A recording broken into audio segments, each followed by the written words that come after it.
ರಾಜೀವ್ ಗಾಂಧಿ ವಸತಿ ಯೋಜನೆ ಅಡಿಯಲ್ಲಿ ಕರ್ನಾಟಕ ಸರ್ಕಾರ 1,00,000 ಮನೆಗಳನ್ನ ಕೊಡುವಂತ ಒಂದು ಅದ್ಭುತವಾದಂತ ಯೋಜನೆ ತಂದಿದೆ.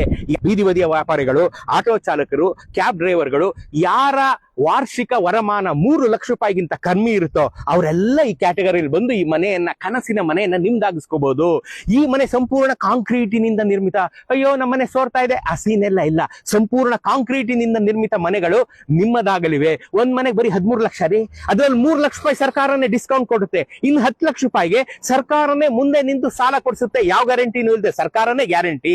10,000 ರೂಪಾಯಿ EMI ಕಟ್ಟಕ್ಕೆ ಶುರು ಮಾಡ್ತಿರಲ್ಲ, ಅದರಲ್ಲೂ ಪುನಃ ಸರ್ಕಾರ 2,500 ರೂಪಾಯಿ EMI ಕಟ್ಟಿದೆ. ನೀವು ಬರೀ 7,500 ರೂಪಾಯಿ EMI ಕಟ್ಟಿದ್ರೆ ಈ ಕನಸಿನ ಮನೆ ನಿಮ್ಮದಾಗಲಿದೆ. ನೀವೇನ್ ಮಾಡ್ಬೇಕು? Aadhaar card, ration card, income certificate, 3 lakh ರೂಪಾಯಿ ಅಂತ ವರಮಾನ ಕಡಿಮೆ ಇದೆ ಅಂತ, ಮತ್ತು ಬೆಂಗಳೂರಲ್ಲಿ ಮಿನಿಮಮ್ 5 ವರ್ಷದಿಂದ ಇದ್ದೀನಿ ಅಂತ ಒಂದು ಸರ್ಟಿಫಿಕೇಟ್. ಇಷ್ಟನ್ನು ಈ ಕೆಳಕಂಡ ನಂಬರ್ ವೆಬ್ಸೈಟ್ ನೀವು ಸಬ್ಮಿಟ್ ಮಾಡಿದ್ರೆ ಇಮಿಡಿಯೇಟ್ ಆಗಿ ಈ ಮನೆಯನ್ನ ನಿಮಗೆ ಕೊಡ್ತಾರೆ. ಬೆಂಗಳೂರಿನ ವಿವಿಧೆಡೆಯಲ್ಲಿ 1 ಲಕ್ಷ ಮನೆಗಳು, ಐ ರಿಪೀಟ್, 1 ಲಕ್ಷ ಮನೆಗಳು ನಿಮ್ಮದಾಗಲಿವೆ. 7,000 ಮನೆಗಳು ರೆಡಿ ಟು ಆಕ್ಯುಪೈ. ನೋಡ್ರಿ ಹೆಂಗೆ, ನೋಡ್ರಿ ನವ ವಧುವಿನಂತೆ ಸಿಂಗಾರ ಮಾಡ್ಕೊಂಡು ನಿಮ್ಮ ಬರುವಿಕೆಗಾಗಿ ಕಾದಿದೆ. ಇನ್ಯಾಕ್ ತಡ, ನಾನು ಹೇಳಿದಂತ ಡಾಕ್ಯುಮೆಂಟ್ ಸಬ್ಮಿಟ್ ಮಾಡಿ ನಿಮ್ಮ ಕನಸಿನ ಮನೆಯನ್ನು ನಿಮ್ದಾಗಿಸ್ಕೊಳ್ಳುವಂತ ಜವಾಬ್ದಾರಿ ನಿಮ್ದು.